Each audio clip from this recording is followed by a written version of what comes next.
চুয়াডাঙ্গার দামোহদা উপজেলার ইব্রাহিমপুর গ্রামে চকলেট কিনে দেওয়ার প্রলোভন দেখিয়ে দ্বিতীয় শ্রেণীর স্কুল ছাত্রীকে অপহরণ চেষ্টার অভিযোগে 20 বছর বয়সী জনি নামে যুবককে আটক করেছে স্থানীয় জনতা। পরে তাকে দামোদা মডেল থানা পুলিশের কাছে সোপর্দ করা হয়। আটক জনি বিষ্ণুপুর গ্রামের কাছারিপাড়ার সোহরাব হোসেনের ছেলে। বিস্তারিত জানতে চোখ রাখুন পুরো ভিডিও জুড়ে।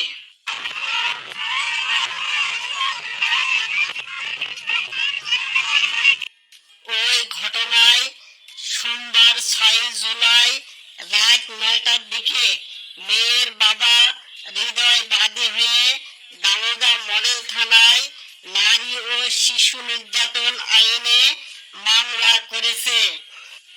মামলা হওয়ার পর 7 জুলাই মঙ্গলবার দুপুরে আসামিকে আদালতে পাঠিয়েছে দামোদা মডেল থানা পুলিশ।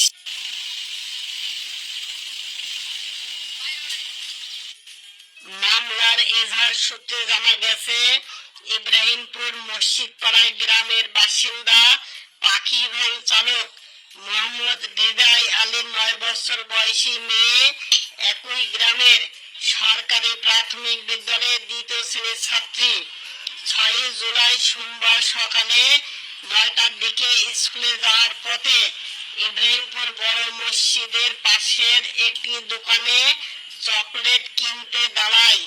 তখন দোকানদার ছিল না।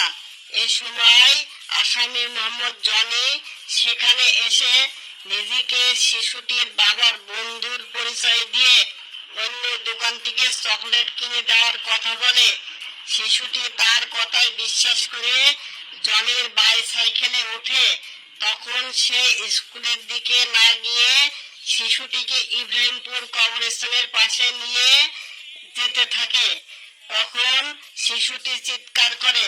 তার চিৎকার শুরু করে এলাকার লোকজন ছুটে এসে জনিকে আটক করে।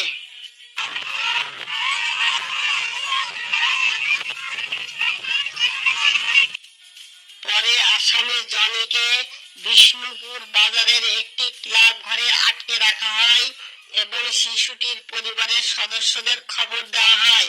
খবর পেয়ে শিশুটির বাবা ঘটনাস্থলে গিয়ে মেয়ের কাছ থেকে ঘটনার বিস্তারিত জানতে পারেন। পরে স্থানীয় লোকজন সন্ধ্যা 7:30টার দিকে বিষয়টি দামোদা মডেল থানায় জানালে রাত 8:30টার দিকে থানা পুলিশ ঘটনাস্থলে পৌঁছে অভিযুক্ত যুবক ও শিশুটিকে নিজেদের হেফাজতে নেয়। স্থানীয়দের মারধরে আহত হয় অভিযুক্তকে প্রথমে দামোদা উপজেলা স্বাস্থ্য কমপ্লেক্সে চিকিৎসা দেওয়া হয়। পরে শিশুটির বাবা দায়ের করা মামলায় তাকে গ্রেপ্তার দেখিয়ে 7 জুলাই মঙ্গলবার আদালতে সোপর্দ করা হয়েছে। এ ঘটনায় এলাকায় ব্যাপক চাঞ্চল্য সৃষ্টি হয়েছে। তথ্যসূত্র দামোদা মডেল থানা।